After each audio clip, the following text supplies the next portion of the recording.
तो इस वक्त की जो बड़ी खबर है वो है 29 जनवरी को अब अगली सुनवाई होगी और उस वक्त में ये फैसला होगा कि आगे किस तरीके से तो आपके हैं कोर्ट में ना ये कोशिश स्पष्ट है।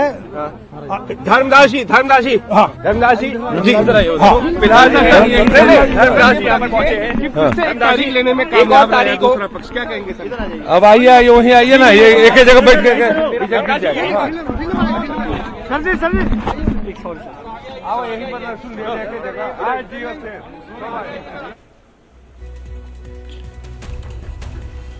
तो आप सुन रहे हैं अलग अलग राजनीतिक प्रतिक्रिया भी। ये प्रतिक्रिया वैसे पक्षकारों की प्रतिक्रियाओं में से एक प्रतिक्रिया थी।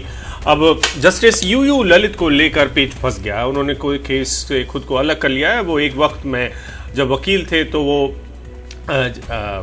पेश हुए थे और जस्टिस ललित के ऊपर, यूयू ललित के ऊपर मुस्लिम पक्षकार जो हैं उनके वकील ने सवाल उठाए थे। तो अब एक तरीके से आप कह सकते हैं फिर से वक्त थोड़ा जाया होगा क्योंकि नई बेंच का गठन करना होगा मुख्य न्यायाधीश को।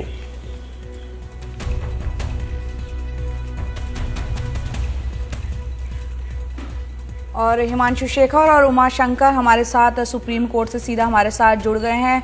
उमा, हिमांशु, एक बार तफसील से बताएं कि जब ये सुनवाई शुरू हुई तब से लेकर अब तक क्या क्या हुआ है आज? जी उमा, देखिए जया, जब सुनवाई शुरू हुई तो उस समय जो धवन है जो कि मुस्लिम पक्षकार की तरफ से पेश हो रहे हैं, उन्होंने एक पॉइंट उठाया। उन्होंने ये कहा कि यूयू ललित जो हैं उनके इस बेंच में होने पर उनकी उस तरफ ध्यान दिलाया। पहले उन्होंने आपत्ति शब्द इस्तेमाल किया, बाद में सॉरी बोला और बोला कि हम सिर्फ इस तरफ ध्यान दिला रहे हैं। उसके बाद चीफ जस्टिस ने जो है वो यूयू ललित से बात की।